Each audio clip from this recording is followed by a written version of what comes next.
കേരള ബ്ലാസ്റ്റേഴ്സിന്റെ ആരാധകരെ സംബന്ധിച്ചിടത്തോളം അവർ ഏത് വിശ്വസിക്കണം, ഏത് വിശ്വസിക്കണ്ട, സന്തോഷിക്കണോ, ആശങ്കപ്പെടണോ, സംശയിക്കണോ എന്നൊക്കെയാണ് ആശയക്കുഴപ്പം.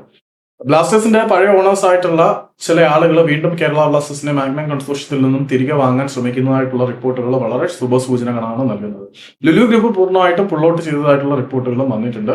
കേരള ബ്ലാസ്റ്റേഴ്സിനെ ഒരു പൊട്ടൻഷ്യൽ ബയറിനെ കണ്ടെത്തി വിൽക്കാനാണ് മാഗ്നത്തിന്റെ ശ്രമം എന്നും അറിയാൻ കഴിയുന്നുണ്ട്. ഏതായാലും പഴയ ഓണർഷിപ്പിലുള്ള ആളുകൾ വരികയാണെങ്കിൽ അവർ ഏതെങ്കിലും ഫോറിൻ എൻറ്റിറ്റിയുമായിട്ട് ബന്ധപ്പെട്ട് മാഗ്നത്തെ കംപ്ലീറ്റ്ലി ഒഴിവാക്കിക്കൊണ്ട് 100% സ്റ്റേക്കുകളും കൈയാളാനുള്ള നീക്കത്തിലാണ് എന്ന് തിരിയുന്നുണ്ട്.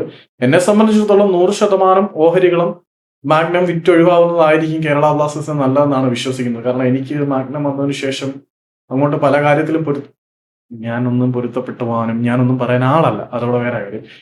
കേരള ബ്ലാസ്റ്റേഴ്സിനെ പുതുതായിട്ട് ഒരു ഫോറിൻ എൻറ്റിറ്റി പഴയ ഓണേഴ്സുമായിട്ട് ചേർന്ന് സ്വന്തമാക്കാൻ ശ്രമങ്ങൾ നടത്തുന്നു.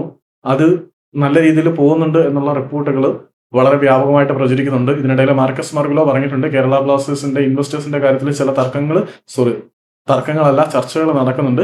പക്ഷെ ഒന്നും ഇതുവരെ ഉറപ്പിച്ച് പറയാറായിട്ടില്ല എന്നാണ് അറിയുന്നത്. ഏതായാലും കേരള ബ്ലാസ്റ്റേഴ്സിന് ഒരു പൊട്ടൻഷ്യൽ ബയർ അല്ലെങ്കിൽ പൊട്ടൻഷ്യൽ ഇൻവെസ്റ്റർ 100% സ്റ്റേക്ക് ഏറ്റെടുക്കാൻ ഉള്ള നീക്കത്തിലാണ് അല്ലെങ്കിൽ ശ്രമത്തിലാണ്, കാര്യങ്ങൾ തകൃതിയായിട്ട് നടക്കുന്നുണ്ട് എന്നുള്ള വാർത്ത പുറത്തേക്ക് വരുമ്പോൾ ഒരു ഉള്ളിൽ എവിടെ ഒരു പ്രതീക്ഷയുടെ തിരിനാളം കത്തി തുടങ്ങി എന്ന് പറയാം.